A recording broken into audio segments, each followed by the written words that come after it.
Buenas tardes, mi grupo está conformado por Alexander Sánchez, Pablo Molina, Yerky Sánchez y mi persona, su servidor, Aldrin Mota. Hoy les vamos a hablar de las falacias en el razonamiento jurídico.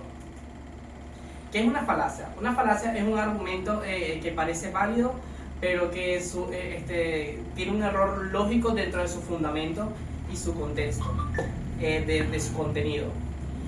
Las falacias tienen dos categorías: falacias formales y no formales. Las falacias formales es el error lógico que radica en la estructura del argumento. Violan las reglas del silogismo jurídico, los cuales son los siguientes. La falacia formal, dentro del silogismo jurídico, que tiene del silogismo categórico, disculpe, son los siguientes. Estas son las reglas que lo forman o las necesarias para que se dé una falacia formal, las cuales cada una de estas se necesitan dar de una o de otra manera para que se confirme. Aquí tenemos un ejemplo. Tiene premisa mayor, premisa menor y su conclusión. En este caso la premisa mayor es que todo delincuente miente. La premisa menor, que Juan miente. Y la conclusión, que Juan es un delincuente. Esta nos quiere decir que todo delincuente, que todo el que mienta es un delincuente, cosa que es un error de argumento y del contenido. Por lo tanto, es una falacia formal. Gracias.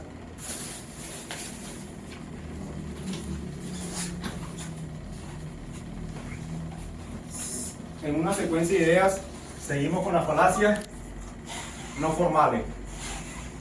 Esta falacia, como tal, no comete un error dentro de la estructura lógica argumentativa, pero sí en su estructura, en su lenguaje y en el significado de cada idea. De esta manera iniciamos con la falacia impose o la falacia equívoca, que quiere decir que a una palabra le dan varios significados de una manera incorrecta, resultando una conclusión nefasta. Un ejemplo: en Venezuela tenemos el Código Penal, artículo 218, que habla sobre resistencia a la autoridad. Este artículo expresa en su contenido lo siguiente: que toda persona, todo ciudadano que agreda violentamente a un funcionario o interfiera en una de sus acciones policiales dentro del marco legal está incumpliendo con este artículo, que es resistencia a la autoridad. Muchos funcionarios a nivel en el estado actual cometen este tipo de falacia, donde detienen a una persona por X situación y el ciudadano, por pensar diferente o manifestar de forma diferente lo que piensa el funcionario, quiere aplicar esta detención, aplicando resistencia a la autoridad, la cual es una falacia no formal impose. ¿Por qué? Porque en ninguna parte de este artículo especifica de que una persona es motivo para detenerlo por resistencia a la autoridad solamente por manifestar o pensar diferente. También el funcionario, violentando esta ley, también violenta el artículo 49 del debido proceso de la Constitución de la República Bolivariana de Venezuela.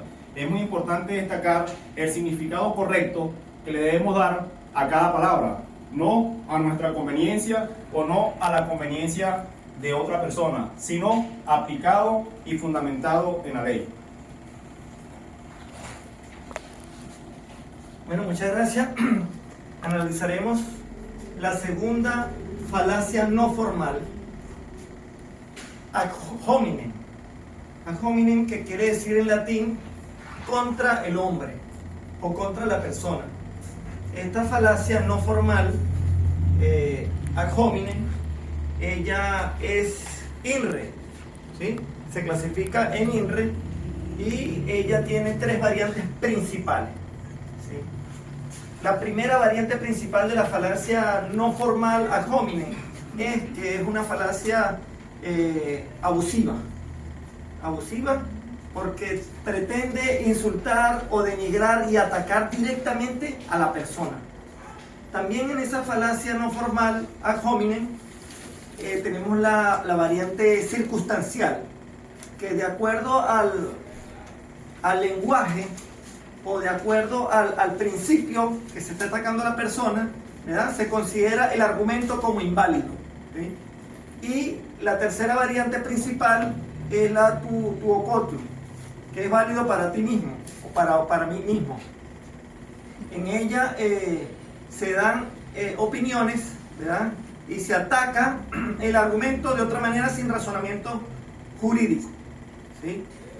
En el artículo 462 del Código Penal venezolano, allí tenemos varios ejemplos dentro del ordenamiento jurídico, ¿sí?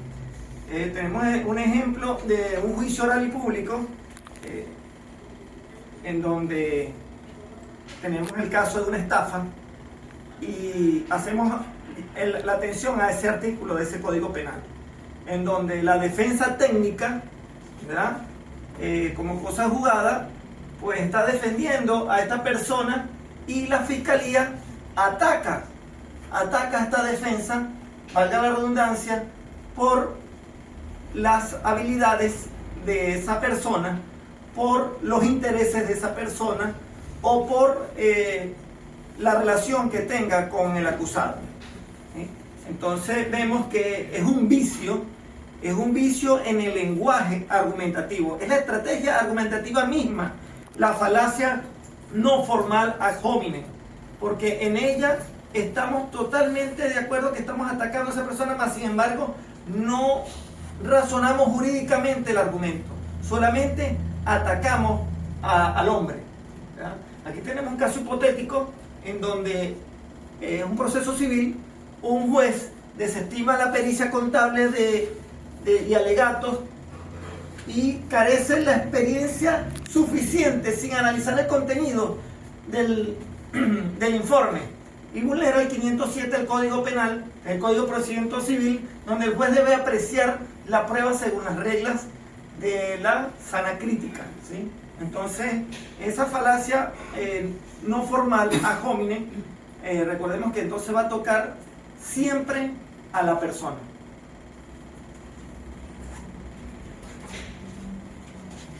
Buenas tardes, profesora. Como bien mis compañeros acá presentes ya dieron un concepto bien amplio acerca de las falacias y sus tipos de falacias, hoy les haré un breve análisis de lo que son las consecuencias jurídicas en el proceso legal. Comenzamos con la primera y la más directa de las consecuencias, que es la nulidad por motivación. Si la sentencia se basa en una falacia, que es un error lógico, los motivos del juez no son reales, sino son una apariencia. Según el artículo 243, ordinal 4 del Código de Procesamiento Civil, donde establece que exige que toda sentencia contenga motivos de hecho y derecho. En consecuencia, la sentencia se anula, ya que son apariencias de razonamiento. Tenemos en la segunda consecuencia, que es la violación al debido proceso. Esto ocurre cuando una falacia o hominem, en este caso es que se ataca a una persona, como lo dijo mi compañero que le tocó esa parte, según el artículo 49 de la Constitución Bolivariana de Venezuela, es el principio de certeza jurídica en el derecho de defensa, o sea, es donde tú tienes derecho a la defensa como ser humano.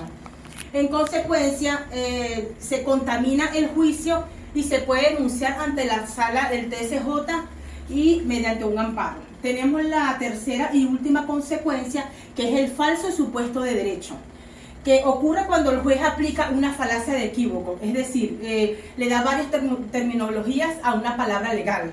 Eso ocurre y en consecuencia esto es recurrible, es decir, por vía del recurso de casación o bien sea en el recurso de nulidad según el caso, sea la materia.